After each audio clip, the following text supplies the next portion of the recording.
इस लेक्चर में थर्मोडायनेमिक्स में तुम्हें एक्सप्लेन कर दूंगा, नोट्स की हेल्प से इसको एक्सप्लेन कर दूंगा जिससे काम जल्दी हो जाए। और पहले लेक्चर में मैं तुम्हें थर्मोडायनेमिक्स की थ्योरी एक्सप्लेन कर देता हूँ और उसके बाद तुम्हें न्यूमेरिकल वगैरह क्वेश्चन वगैरह एक्सप्लेन कर दूंगा। तो सबसे पहली बात, थर्मोडायनेमिक्स है क्या?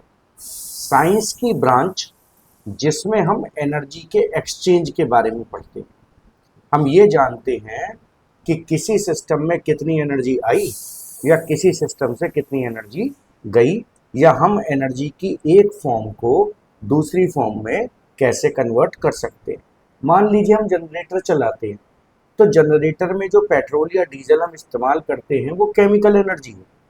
अब जब जनरेटर चलता है तो पहले केमिकल एनर्जी मैकेनिकल में बदलती है और फिर वो मैकेनिकल एनर्जी इलेक्ट्रिकल एनर्जी में बदलती है। तो एनर्जीज के बारे में, एनर्जीज के ट्रांसफॉर्मेशन के बारे में हम थर्मोडायनेमिक्स में पढ़ते हैं। ठीक, थर्मोडायनेमिक्स की जितनी भी लॉ बनाई गई हैं वो ह्यूमन एक्सपीरियंस के बेसिस पर बनाई गई हैं। ओके, जैसा हमने महसूस किया, जैसा हमने एक्सपीरियंस किया, उसके हिसाब से हमने लॉ बना दी। मान लो हमने एक चाय का खुला कप रख दिया, गर्म कप रख दिया, तो थोड़ी देर में वो ठंडा हो गया। तो हमने क्या लॉ बना दी कि हीट जो है एक हाई टेम्परेचर वाली ऑब्जेक्ट से लो टेम्परेचर वाली ऑब्जेक्ट की तरफ मूव करती है। ठीक, तो ये सारी लॉज ह्यूमन एक्सपीरियंस पर बनाई गई है, इसमें भी कोई याद करने वाली बात नहीं। अब थर्मोडायनेमिक्स हमें किस किस काम में मदद करती है? थर्मोडायनेमिक्स हमें ये जानने में मदद करती है कि कोई रिएक्शन होगा या नहीं होगा। तो होगा तो किन कंडीशंस में होगा। ठीक, जैसे आपको पानी को बर्फ में बदलना है, तो थर्मोडायनेमिक्स आपको ये जानने में मदद करेगी कि पानी को आपने गर्म करना है या पानी को आपको ठंडा करना है जिससे कि वो जम जाए। उसके बाद कई बार रिएक्शंस में इक्विलिब्रियम आ जाता है, ऐसी स्टेट आ जाती है कि प्रॉपर्टीज बदलना बंद कर देती है। तो किस समय इक्विलिब्रियम आएगा, इसकी जानकारी थर्मोडायनेमिक्स से मिलती है। हालांकि इसके बारे में ज़्यादा जानकारी तो आपको अगले चैप्टर इक्विलिब्रियम में मिलेगी। ठीक, और लॉ ऑफ केमिकल इक्विलिब्रियम ये भी अगले चैप्टर से कंसर्न है। अब थर्मोडायनेमिक्स हमें क्या नहीं बताता, क्या लिमिटेशन है थर्मोडायनेमिक्स की? थर्मोडायनेमिक्स हमें ये नहीं बताता कि कोई रिएक्शन फास्ट होगा या स्लो होगा। ये तो बता देगा कि रिएक्शन होगा या नहीं होगा, फास्ट होगा या स्लो होगा, इसकी कोई जानकारी थर्मोडायनेमिक्स से नहीं मिलती। इसकी जानकारी मिलेगी काइनेटिक्स में। थर्मोडायनेमिक्स हमें ये नहीं बताता कि रिएक्शन होने का मैकेनिज्म क्या है, किस मैकेनिज्म से रिएक्शन होगी। और थर्मोडायनेमिक्स सिर्फ ये बताता है कि शुरुआत में सिस्टम की स्टेट कैसी थी और लास्ट में सिस्टम की स्टेट कैसी है, उसमें बदलाव किस तरीके से आप लाए, उस किस रास्ते से बदलाव लाए, थर्मोडायनेमिक्स उसकी जानकारी नहीं देता। अच्छा, थर्मोडायनेमिक्स माइक्रोस्कोपिक प्रॉपर्टी में डील नहीं करता, केवल और केवल मैक्रोस्कोपिक प्रॉपर्टी में डील करता है। मैक्रोस्कोपिक प्रॉपर्टी वो होती हैं जो बहुत सारे पार्टिकल्स पर डिपेंड करती हैं, जैसे टेम्परेचर, जैसे प्रेशर, वॉल्यूम।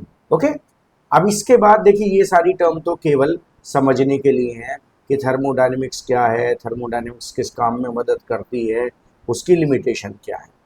अब समझने वाली जो मेन बात है कि सबसे पहले हम अपने आप को जहाँ पाते हैं वो चीज़ कहलाती है यूनिवर्स। ठीक है, हमारे आसपास जो कुछ भी है, जो कुछ भी हम हैं, वो सब मिलाकर क्या बनाता है? यूनिवर्स। अब यूनिवर्स को डिवाइड किया गया है दो टुकड़ों में।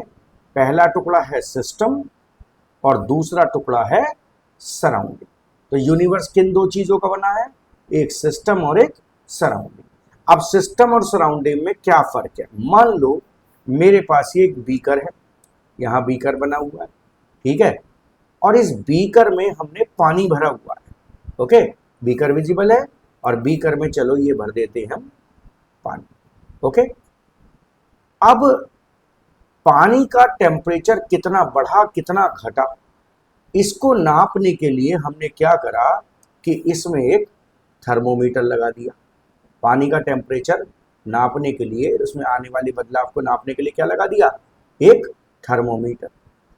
अब इसके बाद जब हम बीकर को गर्म करेंगे तो एक जाली रखेंगे जिसको वायर गेज या गॉज कहते हैं, ठीक है, इसको रखेंगे।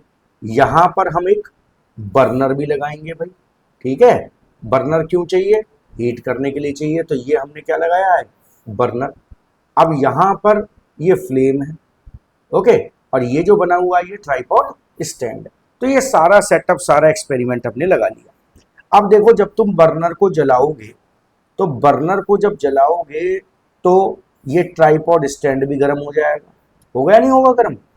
आसपास की हवा भी गर्म होगी, बीकर का कांच भी गर्म होगा, ये पानी भी गर्म होगा, ये जो जाली रखी है ये भी गर्म होगी, ठीक। सब चीजें का टेम्परेचर चेंज होगा, लेकिन हमें तो सिर्फ इस बात से मतलब है कि हमारा जो ये पानी है, इस पानी का टेम्परेचर कितना बदला। तो पूरे एक्सपेरिमेंट में हम सिर्फ इस बात पर ध्यान दे रहे हैं कि पानी का टेम्परेचर कितना बदला। तो पानी तो हमारे लिए हो गया सिस्टम, और बाकी सब कुछ क्या बन गया इसमें? सराउंडिंग।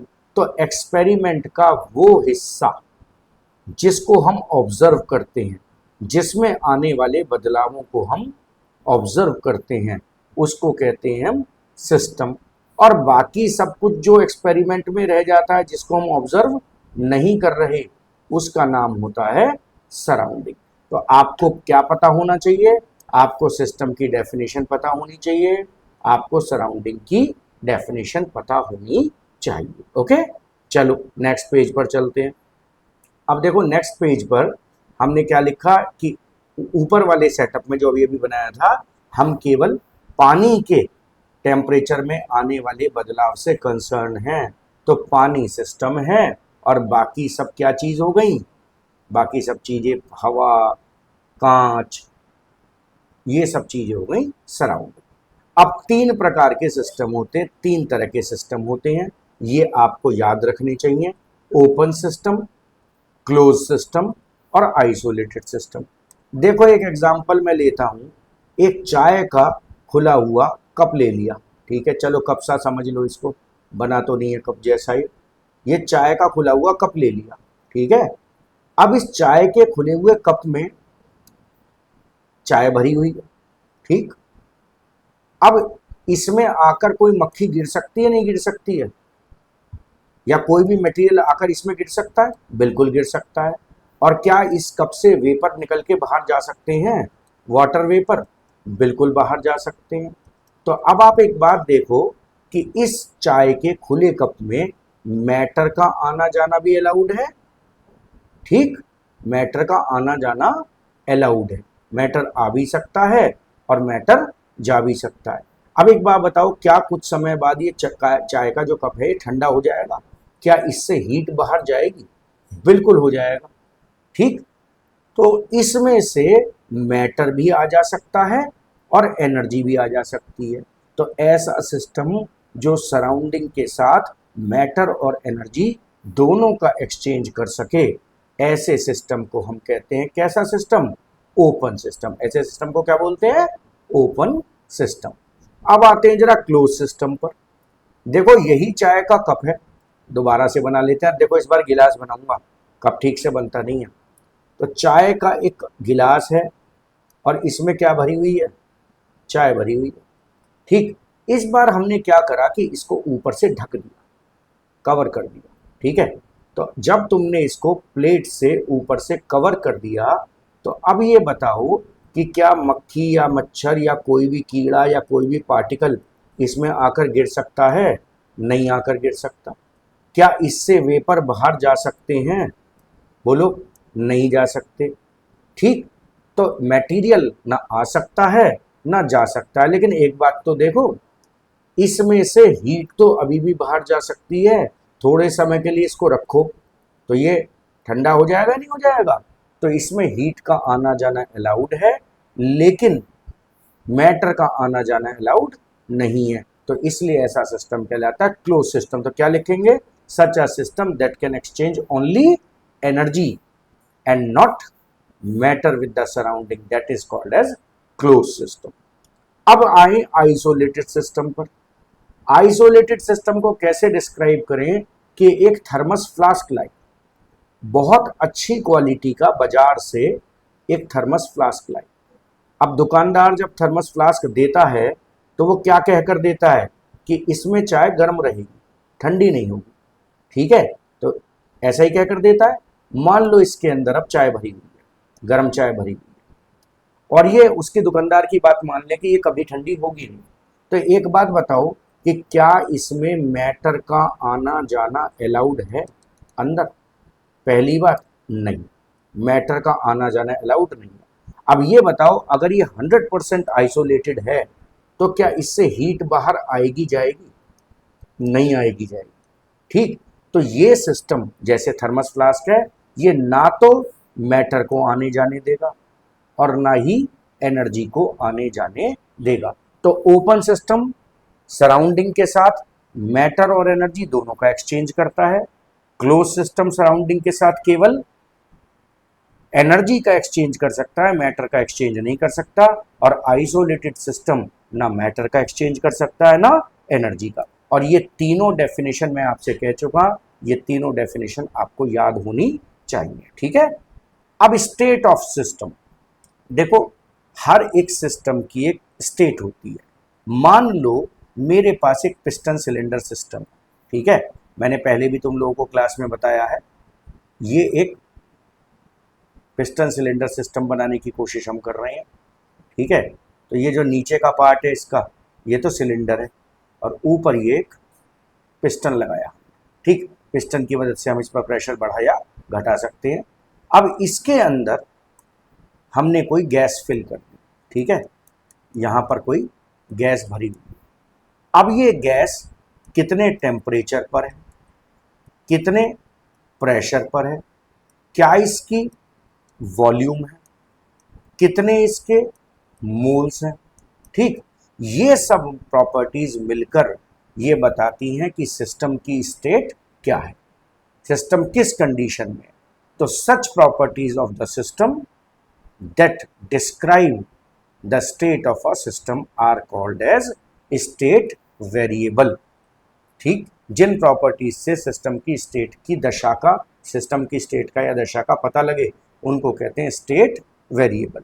मान लो आपने एक बीकर में पानी ले रखा है, ठीक है जी, ये बीकर है और इस बीकर में आपने पानी ले रखा है। पानी का टेम्परेचर 35 डिग्री सेल्सियस, ओके। अब आप ऐसा करें कि इस पानी को गर्म कर दें, ठीक। पानी को गर्म कर कर आप इसका टेम्परेचर 35 डिग्री सेल्सियस से 90 डिग्री सेल्सियस कर दें, ठीक। तो आप क्या कहोगे, क्या बदलाव आया? टेम्परेचर में बदलाव आया, हीट कंटेंट में बदलाव आया। तो ये टेम्परेचर, हीट कंटेंट, ये तो स्टेट वेरिएबल है। और सिस्टम की स्टेट में क्या बदलाव आया कि पानी पहले ठंडा था कुछ और अब थोड़ा सा गर्म हो गया, ठीक। तो state of the system, system की दशा, और उस दशा को डिस्क्राइब करने वाली प्रॉपर्टीज को कहते हैं स्टेट वेरिएबल। अगर आप कोई सी भी स्टेट वेरिएबल को बदलें, प्रॉपर्टी को बदलें, तो सिस्टम की स्टेट भी बदल जाएगी, ठीक। अब नेक्स्ट आते हैं, देखो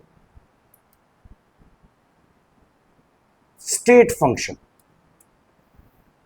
मान लीजिए आप पॉइंट ए से पॉइंट बी तक जाना चाहते हैं, ठीक।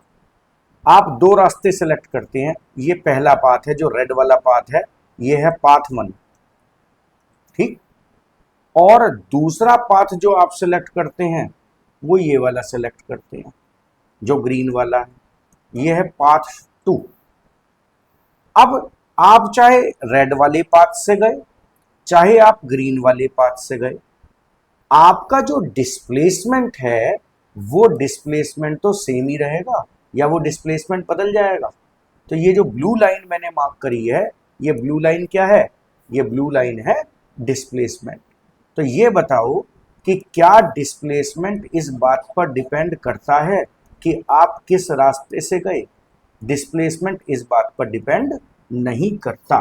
तो डिस्प्लेसमेंट एक पाथ इंडिपेंडेंट स्टेट फंक्शन है। कैसा फंक्शन है? पाथ इंडिपेंडेंट स्टेट फंक्शन है, जो इस बात पर डिपेंड नहीं करता कि सिस्टम में बदलाव किस रास्ते आया, वो सिर्फ इस बात पर डिपेंड करता है कि इनिशियली क्या कंडीशन थी और फाइनली क्या कंडीशन थी। ओके, अब ये प्रेशर है, वॉल्यूम है, टेम्परेचर है, internal energy, enthalpy, entropy, Gibbs free energy, ये सब टर्म्स इस चैप्टर में आएंगी। ये सभी की सभी पाथ इंडिपेंडेंट स्टेट फंक्शन है। देखो मैं तुम्हें इसका एक एग्जांपल बताऊंगा पाथ टेम्परेचर की मदद से। हम इस बात को प्रूव करेंगे कि temperature path independent state function. देखो 3 बीकर हम लेंगे और 3 अलग अलग स्टूडेंट्स को हम ये बीकर देंगे, ठीक है। स्टूडेंट ए को, स्टूडेंट 1 को हमने ये बीकर दिया और इस बीकर में हमारे पास 50 ml पानी है और इसका टेम्परेचर जो इनिशियल है वो 25 डिग्री सेल्सियस है। अब स्टूडेंट बी को हमने क्या दिया, सेकंड स्टूडेंट को, स्टूडेंट बी कह लो, सेकंड कह लो, हमने सेम, बिल्कुल सेम 50 ml पानी दिया इसी बीकर में, सेम बीकर में, और उसका टेम्परेचर भी 25 डिग्री सेल्सियस है। अब तीसरा स्टूडेंट है, इसको भी सेम कंडीशन में हमने पानी दे दिया, ठीक है जी। 50 ml तो पानी चला गया इसके पास और उसका इनिशियल टेम्परेचर वही 25 डिग्री सेल्सियस।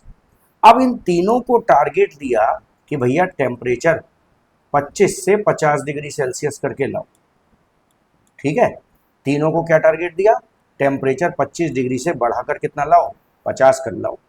अब पहला स्टूडेंट गया, पहले ने तो पानी को इलेक्ट्रिकली हीट करा।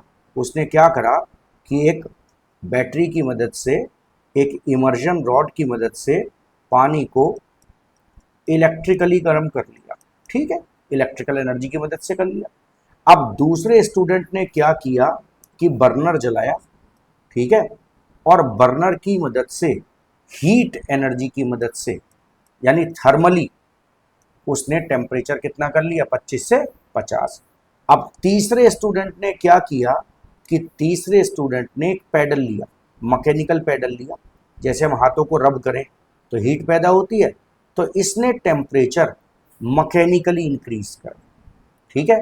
तीनों टेम्परेचर बढ़ाकर ले आए पानी का 25 से 50।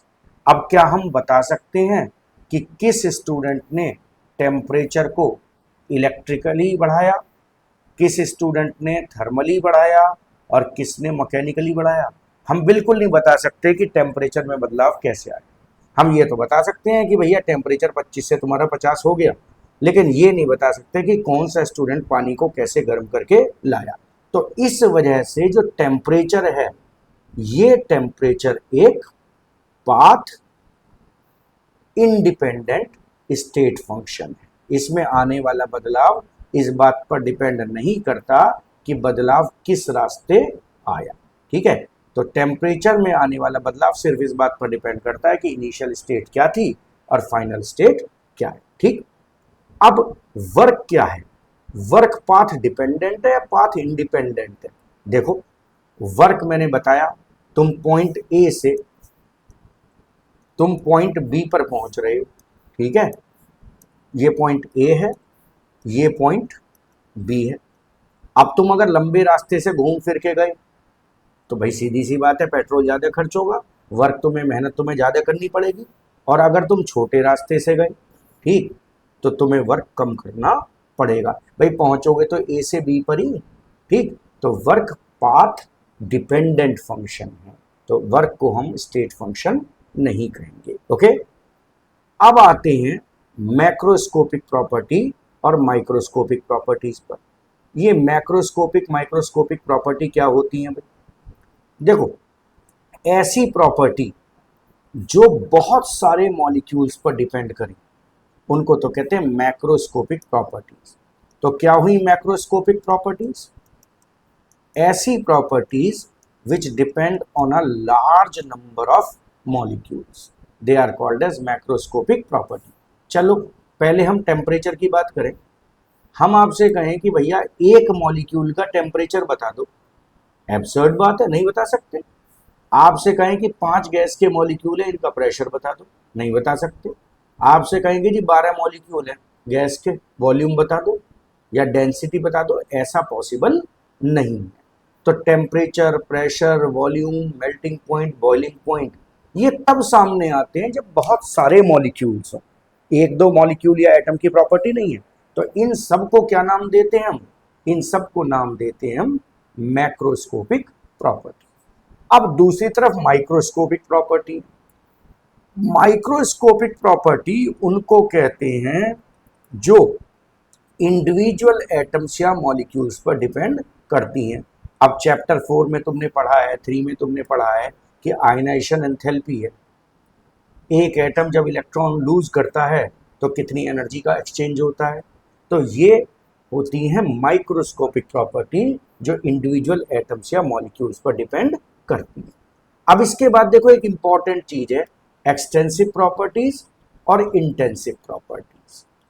एक्सटेंसिव प्रॉपर्टीज वो होती हैं जो सिस्टम के बल्क पर डिपेंड करती हैं। एक बात बताओ, लोहे का एक टुकड़ा लिया, एक कील ली लोहे की, ठीक है, तो सबसे पहली बात एक चीज ले रहे हैं हम, आयरन नेल, ठीक, छोटी सी होगी आयरन नेल, तो चलो ऐसे बना लेते हैं। और दूसरी तरफ हमने आयरन की एक बार, आयरन की एक रॉड ले ली, बड़ी सी रॉड। ये बताओ कि क्या दोनों की डेंसिटी सेम है? ठीक, मैं दो चीजों की बात कर रहा हूं, एक तो मैं डेंसिटी की बात कर रहा हूं और एक मैं मास की बात कर रहा हूं। देखो डेंसिटी तो दोनों की सेम रहेगी, चाहे आयरन की नेल ले लो चाहे आयरन की बार ले लो, लेकिन मास जो रहेगा, जाहिर सी बात है नेल का मास कम होगा और बार का मास ज्यादा। तो क्योंकि डेंसिटी इस बात पर डिपेंड नहीं करती है कि कितना सिस्टम छोटा है या सिस्टम कितना बड़ा है, तो डेंसिटी तो हो गई intensive property, it is independent of bulk of the system. और ये जो मास है, ये मास हो गया एक्सटेंसिव प्रॉपर्टी, ठीक है, मास कैसा हो गया? एक्सटेंसिव। तो ऐसी प्रॉपर्टी जो सिस्टम के बल्क पर डिपेंड ना करें वो तो हो गई इंटेंसिव, और जो सिस्टम के बल्क पर डिपेंड करें वो हो गई एक्सटेंसिव। ठीक, अब देखो एक एग्जांपल तुम्हें देता हूं। एक बाल्टी में पानी गर्म किया, ठीक है, अब पानी का टेम्परेचर 90 डिग्री सेल्सियस हो गया, ठीक, अब उसमें से हमने एक गिलास पानी बाहर निकाल लिया, तो क्या बाल्टी के पानी का टेम्परेचर और उस गिलास के पानी का टेम्परेचर सेम रहेगा या अलग अलग हो जाएगा? मेरे ख्याल से तो सेम ही रहेगा। तो टेम्परेचर इस बात पर डिपेंड नहीं करता है कि आपने पूरी बाल्टी के पानी का टेम्परेचर नापा या एक गिलास पानी का टेम्परेचर नापा। तो क्योंकि डिपेंड नहीं कर रहा है तो इंटेंसिव है, इंडिपेंडेंट है तो इंटेंसिव है, और डिपेंड करता है तो एक्सटेंसिव है। ठीक, तो आपको ये याद रखना है कि इंटेंसिव प्रॉपर्टी क्या होती है, एक्सटेंसिव प्रॉपर्टी क्या होती है, मैक्रोस्कोपिक प्रॉपर्टी क्या होती है, माइक्रोस्कोपिक प्रॉपर्टी क्या होती है, और पाथ इंडिपेंडेंट स्टेट फंक्शन क्या होते हैं। डेफिनेशन याद रखिएगा और एक एक इन सब का बेटा एग्जाम्पल याद रखिएगा। चलिए नेक्स्ट पेज पर आते हैं। अब थर्मोडायनेमिक प्रोसेस क्या है, थर्मोडायनेमिक इक्विलिब्रियम क्या है, चलो इससे पहले बता दूं कि दो एक्सटेंसिव प्रॉपर्टीज का रेशो, दो एक्सटेंसिव प्रॉपर्टीज का रेशो सदा इंटेंसिव होता है। जैसे मास क्या है? एक्सटेंसिव है, वॉल्यूम क्या है? एक्सटेंसिव है, लेकिन डेंसिटी कैसी है? डेंसिटी है इंटेंसिव। डेंसिटी इस बात पर डिपेंड नहीं करती कि सिस्टम कितना छोटा है, सिस्टम कितना बड़ा है। इसी तरह से फोर्स एक एक्सटेंसिव प्रॉपर्टी है लेकिन प्रेशर इंटेंसिव प्रॉपर्टी है। ठीक, एक्सटेंसिव प्रॉपर्टीज को आपस में ऐड किया जा सकता है, जैसे दो चीजों का मास है तो आप आपस में जोड़ सकते हैं, लेकिन क्या दो चीजों की डेंसिटी को आपस में जोड़ सकते हैं? नहीं जोड़ सकते। तो extensive properties are additive, intensive properties are not additive. Thermodynamic equilibrium की बात अभी नहीं करेंगे। थर्मोडायनेमिक प्रोसेस आप जानते हैं कि जब सिस्टम एक स्टेट से दूसरी स्टेट में चला जाए तो उसको कहते हैं थर्मोडायनेमिक प्रोसेस। देखो तीन बातें कहूंगा। हमने पानी की एक प्रॉपर्टी टेम्परेचर को बदला। जो ये टेम्परेचर है ये स्टेट वेरिएबल या स्टेट फंक्शन। जब हमने पानी की टेम्परेचर को बदला तो पानी या तो गर्म से ठंडा हो गया या ठंडे से गर्म हो गया। ये एक थर्मोडायनेमिक प्रोसेस हुआ। तो जब कभी भी किसी सिस्टम की कोई स्टेट वेरिएबल चेंज होती है तो उसी के साथ सिस्टम की स्टेट भी चेंज होती है। इसको हम कहते हैं थर्मोडायनेमिक प्रोसेस। पानी को हमने बर्फ में बदल दिया, क्या प्रॉपर्टी चेंज हुई? टेम्परेचर चेंज हुआ, फिजिकल स्टेट चेंज हुई, उसका हीट कंटेंट चेंज हुआ। इसकी वजह से हमारा सिस्टम यानी पानी एक स्टेट से, एक थर्मोडायनेमिक स्टेट से दूसरी थर्मोडायनेमिक स्टेट में चला गया। इसको हम कहते हैं थर्मोडायनेमिक प्रोसेस। अब आते हैं कितने तरह के थर्मोडायनेमिक प्रोसेस होते हैं। सबसे पहला आइसोथर्मल प्रोसेस 0 डिग्री सेल्सियस पर, और ये बदल जाए वाटर पर में 0 डिग्री सेल्सियस पर। अब आप एक बात देखिए कि टेम्परेचर तो चेंज नहीं हुआ, डेल्टा टी तो इसमें 0 है, लेकिन आइस वाटर में चेंज हुई, यानी इसके पास एनर्जी तो आई है। ठीक, इसमें हीट एनर्जी आई है। तो क्योंकि इसमें हीट एनर्जी आई है तो थर्मोडायनेमिक प्रोसेस हुआ, क्योंकि हीट कंटेंट बदल गया, लेकिन टेम्परेचर में बदलाव नहीं आया। तो प्रोसेस ऐसे भी हो सकते हैं कि टेम्परेचर ना बदले और सिस्टम की स्टेट बदल जाए। ये तो मानोगे पानी से, बर्फ से पानी बन जाना, स्टेट बदल गई, उसके पास हीट आई, टेम्परेचर चेंज नहीं हुआ। अब दूसरी चीज है एडियाबेटिक प्रोसेस। अब एडियाबेटिक प्रोसेस ऐसा प्रोसेस होता है जिसमें हीट ना आती है ना हीट जाती है। देखो मैं तुम्हें इसका एक एग्जांपल दूंगा, हालांकि ये एग्जांपल जो आएगा ये अभी लास्ट में आएगा चैप्टर के। ये हम 2 चैम्बर बना रहे हैं इस तरीके से, और ये चैम्बर पूरी तरह से इंसुलेटेड है। ठीक है, ये चैम्बर पूरी तरह से इंसुलेटेड है, इसमें ना हीट आ सकती है ना हीट जा सकती है। और इन चैम्बर्स में हम गैसेस फिल कर रहे हैं, 2 अलग अलग गैसेस। ठीक है, चलो लौट कर इस बात पर आते हैं। तो इस चैम्बर की, ये जो हमने चैम्बर बनाया ये कैसा है? इंसुलेटेड। इंसुलेटेड का मतलब हीट का आना जाना अलाउड नहीं है, न हीट आएगी न हीट जाएगी। अब यहाँ पर तुमने गैस ए फिल करी है जो ग्रीन डॉट है, यहाँ गैस बी फिल करी है जो व्हाइट डॉट है।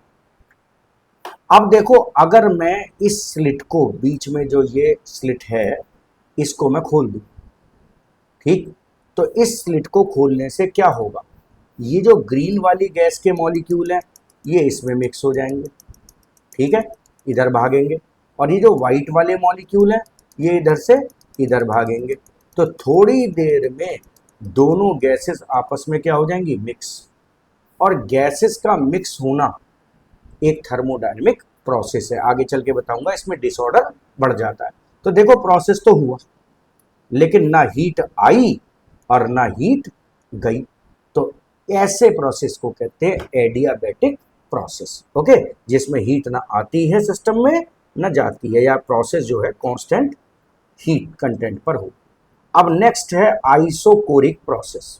ठीक है, आपको दिख रहा होगा ये सी वाला जो है, आइसोकोरिक प्रोसेस वो होता है जिसमें वॉल्यूम कांस्टेंट है। और ये याद कर लेना, आइसोबारिक, आइसोकोरिक वगैरह सब प्रोसेस। ठीक, आइसोकोरिक प्रोसेस को जानने के लिए तुम्हें एक बढ़िया एग्जांपल देता हूं। तुम्हारे घर में रसोई गैस का सिलेंडर होगा, ठीक बात है। अब उस सिलेंडर की खास बात क्या है कि वो स्टील का बना हुआ है, तो उसकी वॉल्यूम ना इंक्रीज हो सकती है ना उसकी वॉल्यूम डिक्रीज हो सकती है। ये बात सही है? चलो ये सिलेंडर तो बन गया। अब इसकी जो वॉल्यूम है वो वॉल्यूम कैसी है? कांस्टेंट है, क्योंकि स्टील का सिलेंडर है, वॉल्यूम चेंज नहीं हो सकती। अब तुम्हें क्या शरारत सूझी कि तुमने यहाँ पर एक हीटिंग डिवाइस ली, मान लो बर्नर ही लिया, और इसको तुमने गर्म कर दिया सिलेंडर को। हालांकि ऐसा करना नहीं चाहिए। ठीक, अब सिलेंडर को जब गर्म किया तो अंदर जो गैस भरी हुई है, ये गैस है, बताओ इस गैस का टेम्परेचर बढ़ेगा, क्या क्या होगा इस गैस के साथ, टेम्परेचर बढ़ा। ये भी समझ सकते हो कॉमन सेंस से कि प्रेशर बढ़ा, टेम्परेचर भी बढ़ गया, प्रेशर भी बढ़ गया, लेकिन वॉल्यूम कैसी है, कांस्टेंट है। तो ये तो कहोगे थर्मोडायनेमिक प्रोसेस हुआ, लेकिन वॉल्यूम में कोई चेंज नहीं आया। ऐसे प्रोसेस को कहते हो आइसोकोरिक प्रोसेस। ठीक, अब आते हैं आइसोबारिक प्रोसेस पर। आइसोबारिक प्रोसेस वो प्रोसेस होता है जिसमें प्रेशर कांस्टेंट रहे।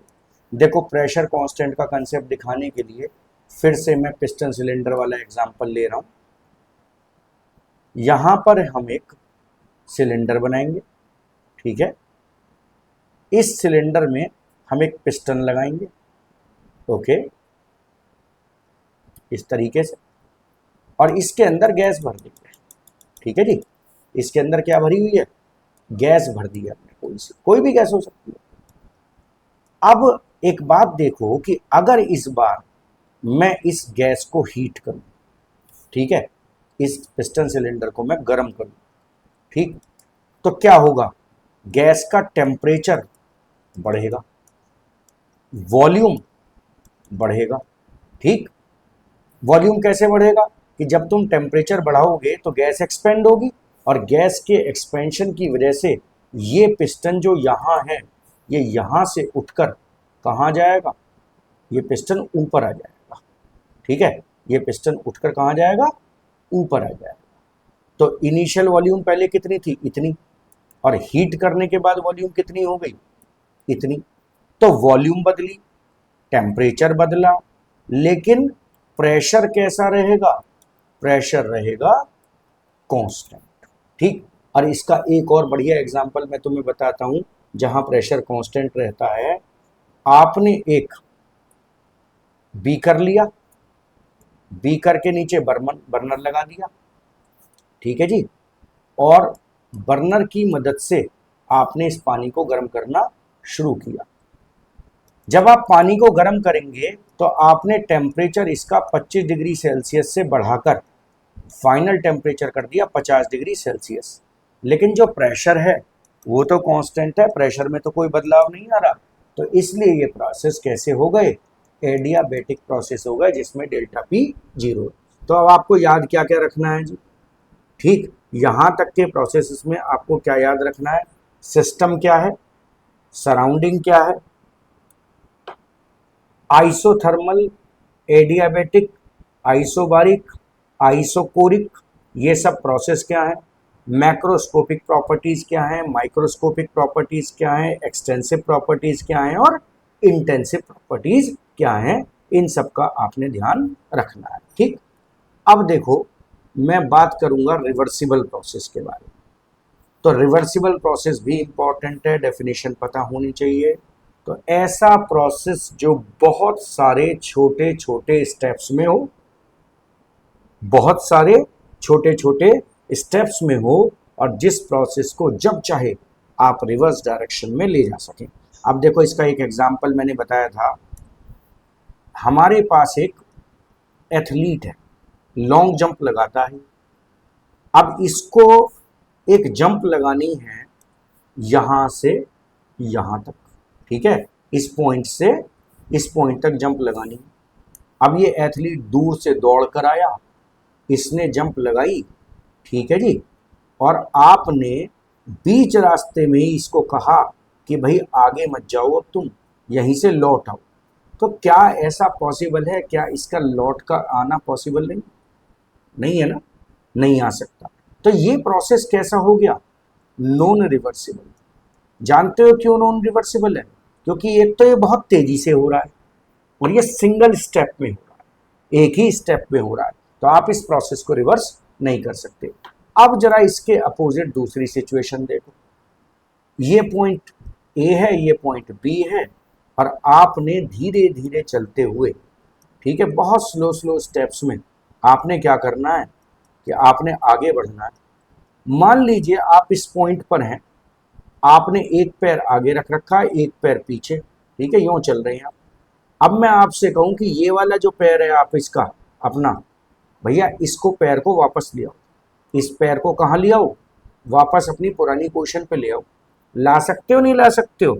बिल्कुल आराम से ला सकते हो। क्यों?